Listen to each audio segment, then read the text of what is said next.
સુરતના ચલથાણ ખરવાસા નહેરમાં ગાય ફસાઈ જતા સ્થાનિકોએ ભેગા મળી ગાયનું રેસ્ક્યુ કરી નહેરમાંથી બહાર કાઢી ઉગારી લીધી હતી.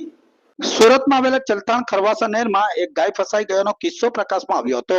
ગાય ફસાતા ગાય મરણ મુખ તરફ નજરે પડતી હતી ત્યારે કેટલાક વાહન ચાલકો ત્યાંથી પસાર થતા ગાય બચાવી લેવાના પ્રયાસ કર્યા હતા, પરંતુ વાહન ચાલકોને સફળતા ન મળતા મૂંઝવણમાં મુકાઈ ગયા હતા.